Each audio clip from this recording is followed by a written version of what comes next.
Hey, Coach Brandon here with the Movement Doctor. What's going on, guys? We're going to go over 17.2.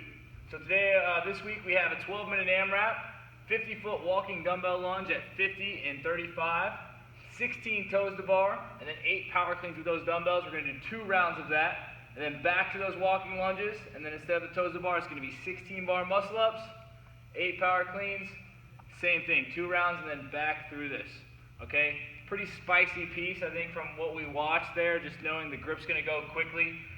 Just a quick, first CJ is going to go over the warm-up and how to kind of prep for this, and then we'll break down kind of scheming and what to look for. All right, guys.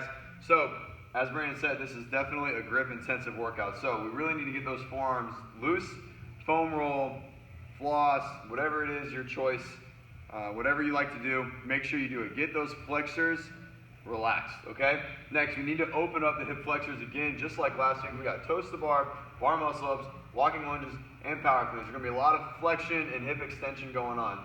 We want to make sure we have some good scapular activation going. If you want to do some bands, you want to get on the pull-up bar, whatever your choice is, make sure you run through a good protocol of that. Definitely the glute as well.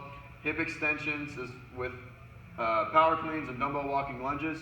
And then after we get through that, we'll get our blood flow going. I would suggest not rowing. Definitely go to the bike or jog. We don't want to do anything that's going to tax our grip, okay? So bike, jog. Brandon likes to do box step-ups to get some glute activation going. And then we definitely, before we start with our movement prep, we wanted to start getting some bead swings on the bar to add into that pull-up scap activation, okay? Yeah, guys, so once you're warmed up, ready to go, looking at this, depending on where you're at with your toes to bar and your bar muscle-ups, that's where the workout's going to come down to. So I would suggest that you come out. A couple standard things that was a little interesting is that when you walk with the dumbbell, both legs have to be extended at some point. So if you come down and then you're standing up and you just kind of step forward, you got to make sure that both legs are extended. So you can even pause for a second and then take a step, or you can just step through, reaching the foot forward. Okay? Once you get to the toes bar, you're not going to make up a ton of ground going unbroken unless you're someone who's going to be able to push big sets here. So even like sets of 4, sets of 8, and just kind of moving through, that's kind of what we saw. Yeah, definitely. I agree with Brandon. Breaking it up early, I mean, Carrie broke it up early as well, and she did much better. She was at 3s and 4s in the first set and 2s and 3s in the second set of these bar muscle-ups. She broke up the toes to bar, and when she got, if you get back to here, awesome. Just go all out. If we're going back into that 6th round or that 5th round, that's great. Then it's kind of just free game for whatever. But until then, we definitely want to save it, all right?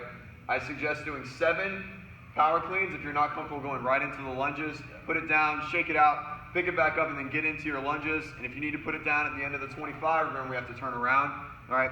Do so as well, because you're going to go right back into the toes to bar, okay? So that's depicting on you and how you feel, okay? Each athlete's going to be a little bit different, but pretty much just like any of these grip-intensive workouts, break early, break often, just keep moving, okay? Yeah, it's good. Stay steady on the walking lunges. As the doc was saying, make sure that you have both hands on the handles. So if you think you're going to rest them, reading the standards, you must have your hands on the dumbbells, okay? I think it's a lot different feel than I think the last one. Last one was a little bit of breathing intensive, This is just going to be a lot of forearms, shaking it out and moving and doing a lot of this, But I think it'll be good. It'll be a good test, and looking forward to it. Yeah. So to finish off, our movement prep, kind of just like our pre-workout workout, 15-foot walking lunges, 4 toes to bar, 4 power cleans. Run through that twice with a 30-second rest. This is all for quality. All right, just to get a feel, just to wake up everything, kind of feel how you're going to move through these movements. All right, then we're going to go right into 15 dumbbell lunges, 2 bar muscle ups, 2 power cleans. Again, 30-second rest times 2. Go ahead. Sorry. Well, just remember, guys, if this is if this may be your first day to get a muscle up, right? If you maybe don't have bar muscle ups, this is a great time to do it. So really pace this out. All right. If you're like, I might get a muscle up, don't blow through this and not have the energy to try that. Okay. So think about pacing this out a little bit and just get that muscle up today. Okay. That's the main thing we're going to shoot for this week. Definitely. All right, guys. Have a good night.